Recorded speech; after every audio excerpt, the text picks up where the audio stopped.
अस्सलाम वालेकुम नाजरीन, आज 1 जनवरी है, 2025 है और नए साल का आगाज हो चुका है। मैं हूं आपका मेजबान नदीम अकरम और आज मैं हाजिर हूं आप सबकी बेपनाह मोहब्बत और एतबार के साथ। साल के पहले दिन हम लाए हैं 16 बड़ी और अहम खबरें जो दुनिया की सूरत हाल को बखूबी बयान करती है।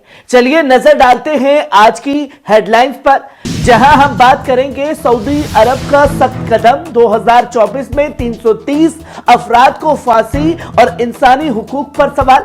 वहीं हम बात करेंगे नेतन्याहू की गाजा पर हमले जारी रहेंगे, अगर हमास से डील हो भी गई तो जंग नहीं रुकेगी।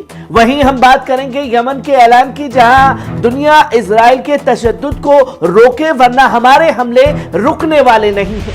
वहीं हम इस पे बात करेंगे कि गजा में बारिश का कहर, खुले आसमान के नीचे सर्द हवाओं और बारिश से आम आवाम जो है परेशान है। वहीं हम बात करेंगे चीन का विशाल बांध ब्रह्मपुत्र नदी पर दुनिया का सबसे बड़ा बांध बनाने की मंजूरी दे दी है। नाजरीन, नया साल हमेशा नई उम्मीदें लेकर आता है। यह वह मौका होता है जब हम अपने गुजरे हुए साल पर गौर करते हैं और नए इरादे बनाते हैं। आपने इस साल के लिए क्या ख्वाब देखे हैं, क्या इरादे बनाए हैं? कई लोग नए साल पर कुछ नई आदतें अपनाते हैं, बात करते हैं, जैसे तंदुरुस्त होना, किताबें पढ़ना, किसी नए हुनर को सीखना। लेकिन मैं आपसे कहना चाहूंगा कि बस यही कोशिश करके हर दिन पहले से बेहतर बने। मुझे याद है पिछले साल हमारे चैनल ने बहुत सी मुश्किल खबरें दिखाई, लेकिन आपके प्यार और एतबार ने हमें आगे बढ़ाने का हौसला दिया। इस साल भी हम कोशिश करेंगे कि आपको हर बड़ी खबर से वाकिफ रखें, लेकिन साथ ही आपकी जिंदगी से जुड़े हल्के फुल्के पहलुओं पर भी बात करें। और नाजरीन, नए साल का जश्न मनाने के दौरान ये ना भूलें कि हमारे आसपास कुछ लोग ऐसे भी हैं जिनके पास ये खुशी मनाने के लिए साधन नहीं है। उनकी मदद करना शायद इस साल का सबसे नेक काम हो सकता है। तो आप अपने ख्वाब और इरादों को हमारे साथ शेयर कीजिए। हमें सुनने में खुशी होगी कि आप इस साल क्या नया करना चाहते हैं। तो शुरुआत करते हैं पहली खबर से। सऊदी अरब में 2024 में 330 लोगों को फांसी की सजा दी गई है, जिसमें सजाए मौत देकर दशकों में सबसे ज्यादा फांसी देने का रिकॉर्ड कायम किया है। यह आंकड़ा दुनिया भर में इंसानी हुकूक और इंसाफी निजाम पर सवाल खड़े करता है। इंसानी हुकूक की तंजीमें लगातार सऊदी अरब की इस पॉलिसी पर आवाज उठा रही हैं, जिसमें मौत की सजा को इतनी बड़ी तादाद में अंजाम दिया गया है। रिपोर्ट्स के मुताबिक इनमें से ज्यादातर सजाएं ड्रग तस्करी, कत्ल और दूसरे गंभीर जुर्मों के मामले में दी गई हैं। एमनेस्टी इंटरनेशनल और ह्यूमन राइट्स वॉच जैसी तंजीमों का कहना है कि सऊदी अरब का सजाए मौत पर इतना जोर देना इंसानी हुकूक के खिलाफ है। उनका दावा है कि इन सजाओं में अक्सर मुकदमे इंसाफ की बुनियाद जरूरत को पूरा नहीं करते हैं। वहीं आप दूसरी खबर अपनी स्क्रीन पर देख सकते हैं। तालिबान का हुक्म, अफगानिस्तान में तालिबान ने सभी गैर सरकारी तंजीमों को औरतों को रोजगार देने से रोक दिया है। तालिबान ने चेतावनी दी है कि अगर किसी एनजीओ ने इस हुक्म की खिलाफ वर्जी की तो उसे बंद कर दिया जाएगा। तालिबान का कहना है कि कुछ औरतें इस्लामी हिजाब नियमों का सही तरीके से पालन नहीं कर रही थी, जिसकी वजह से यह सख्त कदम उठाया गया है। तालिबान ने यह भी कहा है कि शरीयत के मुताबिक महिलाओं को उनके दीन और हया के दायरे में रहना जरूरी है। यह फैसला अफगानिस्तान में औरतों के काम करने के अधिकार और उनकी माली आजादी पर गहरा असर डाल सकता है। इंसानी हुकूक की तंजीमों ने इस कदम की सख्त मजम्मत करते हुए इसे औरत के हुकूक की खिलाफ वर्जी करार दिया है। वहीं आप तीसरी खबर अपनी स्क्रीन पर देख सकते हैं। किम जोंग उन का पुतिन को पैगाम, उत्तर कोरियाई रहनुमा किम जोंग उन ने रूसी सदर व्लादिमीर पुतिन के पैगाम पर उम्मीद जताई कि 2025 में रूस के खिलाफ बड़ी फतह का साल साबित होगा। किम ने कहा कि रूसी फौज और अवाम के लिए 2025 जीत और इज्जत का साल होगा। यह बयान रूस और उत्तर कोरिया के बढ़ते रिश्तों की तरफ इशारा करता है। किम जोंग उन ने रूस की कोशिशों और उसके इरादों की हिमायत करते हुए उसे नाजिम के खिलाफ जंग में अपना साथी करार दिया है। इस पैगाम ने आलमी रियासत में एक नया पहलू जोड़ दिया है। जहां रूस के समर्थन में उत्तर कोरिया की तरफ से यह बयान मिडल ईस्ट और पश्चिमी देशों के बीच पहले से ही जारी तनाव को और गहरा कर सकता है। वहीं आप चौथी खबर अपनी स्क्रीन पर देख सकते हैं। चीन के सदर का ऐलान। चीन के सदर शी जिनपिंग ने ताइवान के साथ इत्तेहाद पर एक मजबूत बयान देते हुए कहा कि ताइवान स्ट्रेट के दोनों किनारों पर रहने वाले हम चीनी एक ही खानदान का हिस्सा है। उन्होंने जोर देकर के कहा कि चीन और ताइवान के इत्तेहाद को रोकने की कोई ताकत नहीं है। जिनपिंग का यह बयान चीन की पॉलिसी और उसकी क्षेत्रीय अखंडता और उसकी मजबूत पोजीशंस को भी दर्शाता है।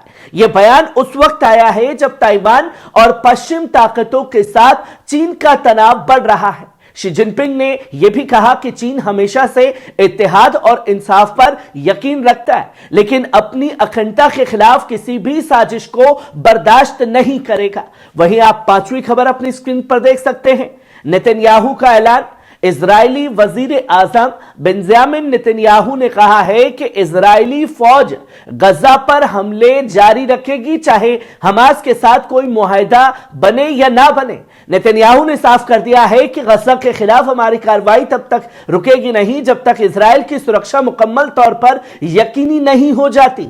यह बयान ऐसे वक्त में आया है जब गजा में इंसानी हुकूक की सूरत हाल पर आलमी तवज्जो बढ़ रही है। नेतन्याहू के इस रुख ने इजराइल और हमास के बीच चल रहे सुलह मुआहदे को मुमकिन नतीजों पर सवाल खड़े कर दिए हैं।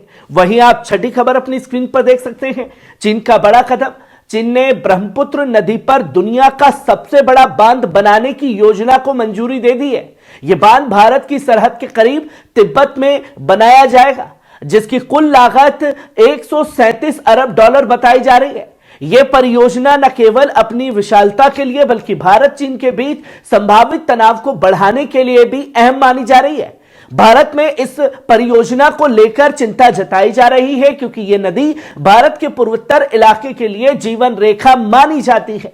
चीन का कहना है कि यह बांध बिजली उत्पादन और जल प्रबंधन के लिहाज से एक ऐतिहासिक कदम होगा। हालांकि विशेषज्ञों का मानना है कि यह परियोजना पर्यावरणीय और राजनीतिक जोखिमों को बढ़ा सकती है। वहीं आप सातवीं खबर अपनी स्क्रीन पर देख सकते हैं। तालिबान को पाकिस्तान की चेतावनी।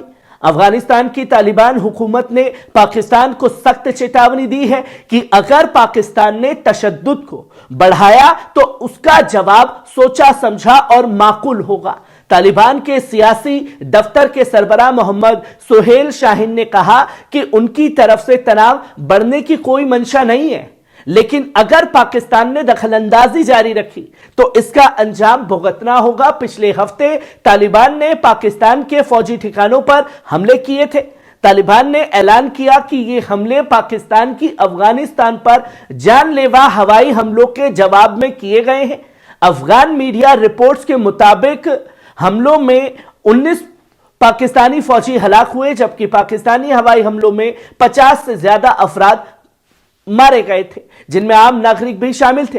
पाकिस्तान ने हाल ही में घोषणा की थी कि उनकी फोर्सेस ने साउथ कजाकिस्तान में 13 हथियारबंद अफराद को मार गिराया है। यह इलाका अफगान सरहद से सटा हुआ है और दोनों मुल्कों के बीच तनाव का अहम कारण बन चुका है। वहीं आप आठवीं खबर अपनी स्क्रीन पर देख सकते हैं। यमनी ने दुनिया को किया आगाह। यमन की फौज ने एक अहम बयान में ऐलान किया है कि वे नई जंग की तैयारियां कर रही है और इजराइल के तशद्दुद को रोकने के लिए दुनिया को चेतावनी दी है।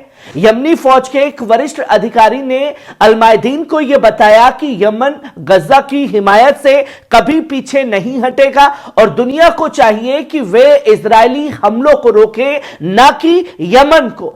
अधिकारी ने कहा कि यमन के पास कई तरह के जंगी विकल्प मौजूद है और अमेरिका और ब्रिटेन यमन की तकनीकी शक्ति को समझने में नाकाम रहे हैं। उन्होंने यह भी खुलासा किया है कि यमन के पास ऐसी अत्याधुनिक और सटीक हथियार प्रणाली है जो दुनिया की किसी भी हवाई सुरक्षा को मात देने की क्षमता रखती है। यमनी फौज ने अपनी नई रणनीति का जिक्र करते हुए कहा कि बिजली का जवाब बिजली से और एयरपोर्ट का जवाब एयरपोर्ट से दिया जाएगा।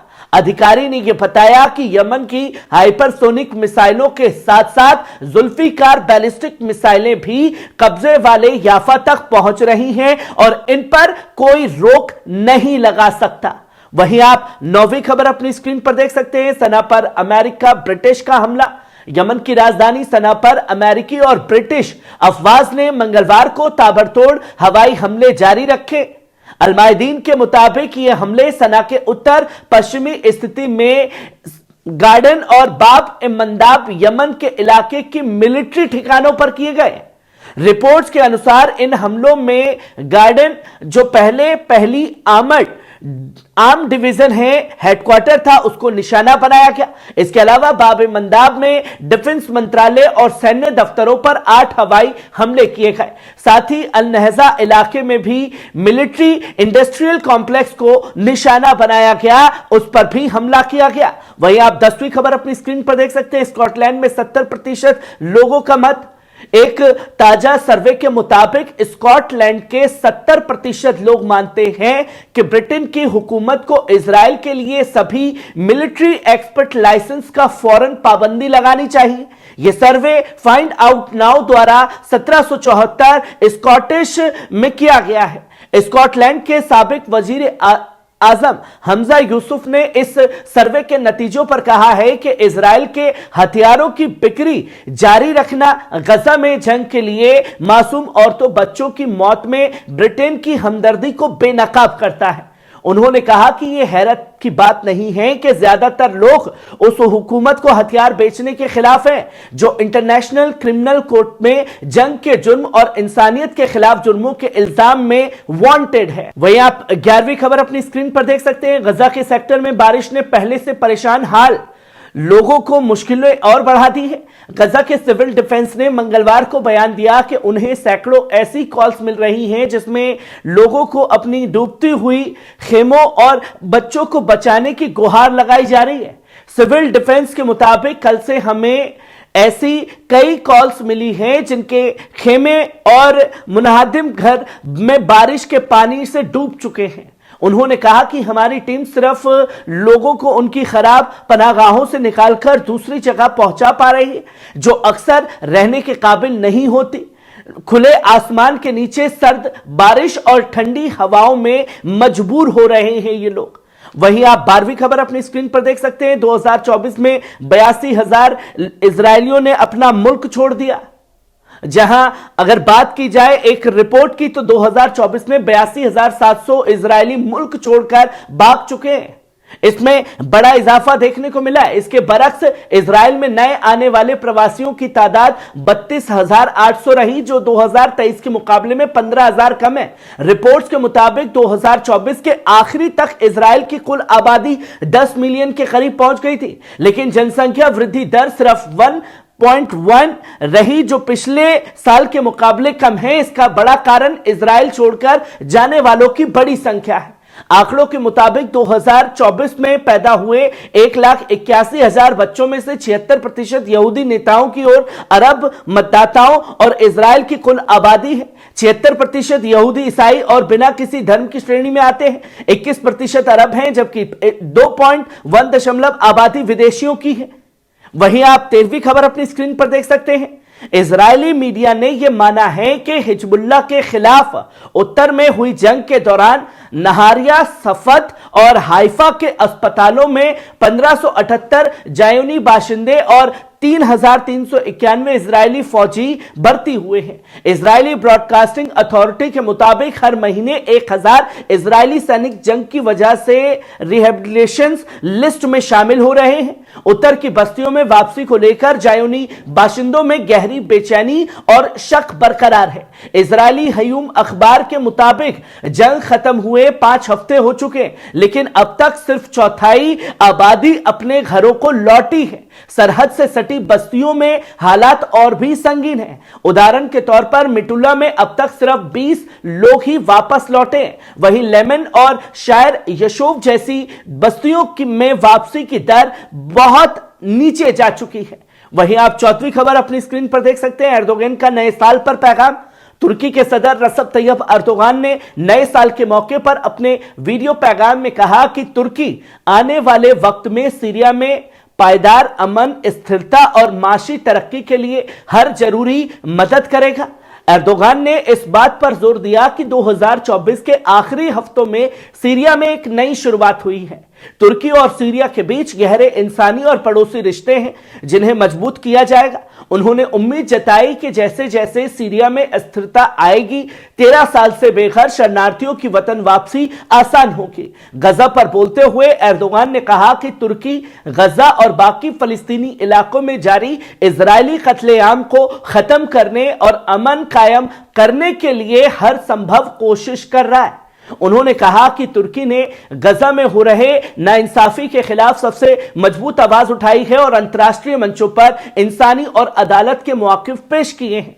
वहीं आप 15वीं खबर अपनी स्क्रीन पर देख सकते हैं। दमिश्क से उत्तरी सीरिया तक झड़पें। Syrian observatory for human rights ने रिपोर्ट किया है कि दमिश्क के मजा इलाके में हुई गोलीबारी सैन्य ऑपरेशंस डायरेक्टर्स द्वारा चलाए गए तलाशी अभियान का नतीजा थी। होम्स के उत्तरी इलाके में स्थित तलबीसा शहर में सैन्य ऑपरेशंस में संदिग्धों के घरों पर छापेमारी शुरू की गई। इस अभियान के दौरान फायरिंग की आवाजें सुनी गई, लेकिन किसी जानी नुकसान की खबर नहीं है। इससे पहले सुरक्षा कारणों से पूरे शहर में कर्फ्यू लागू कर दिया गया था। वहीं उत्तरी सीरिया में आज सुबह कुर्द नेतृत्व वाले सीरियन डेमोक्रेटिक फोर्सेस ने मनबीज के दक्षिण पूर्वी इलाके अबू कलकल और शाश अल बुबना गांव पर भारी तोपों से हमला किया। इसके बाद एसडीएफ ने टारगेट की गई जगहों पर घुसपैठ पर तुर्की समर्थित फौजों के साथ भीषण झड़प की। वहीं आप 16वीं और आखिरी खबर देख सकते हैं। आयतुल्लाह अली खमेनी शहीदी सुलेमानी की बरसी पर खिताब करेंगे। इस्लामी इनकलाब के रहबर आयतुल्लाह सैयद अली खामेनी बुधवार सुबह एक तकरीब में शहीद जनरल कासिम सुलेमानी की शहादत की बरसी पर खिताब करेंगे। यह तकरीब तेहरान के इमाम खुमैनी हुसैनियों में आयोजित होगी। आयतुल्लाह खामेनी इस मौके पर शहीद सुलेमानी और उनके साथियों के अहले खाना से मुलाकात करेंगे, जो 3 जनवरी 2020 को बगदाद एयरपोर्ट के पास अमेरिकी हवाई हमले में शहीद हुए थे। इस तकरीब में उन लोगों के परिवार भी शामिल होंगे जो शहीद सुलेमानी के जनाजे के दौरान करमान शहर में भगदड़ में शहीद हुए थे। इसके अलावा पिछले साल करमान में उनकी याद में आयोजित प्रोग्राम पर हुए दहशतगर्द हमले में शहीद हुए लोगों के अहले खाना भी इस तकरीब में मौजूद रहेंगे। यह प्रोग्राम न सिर्फ शहीद सुलेमानी की कुर्बानी को याद करने का मौका होगा, बल्कि उनके मिशन और मकसद को आगे बढ़ाने का अहम पैगाम भी देगा। आयतुल्लाह खामेनी का यह खिताब दुनिया भर के मुसलमानों और मुजाहिदीन के लिए एक नई राह तय करेगा। नाजरीन, कैसी लगी आज की ये 16 बड़ी खबरें? कमेंट बॉक्स में आकर के अपनी राय जरूर दीजिएगा। शुक्रिया।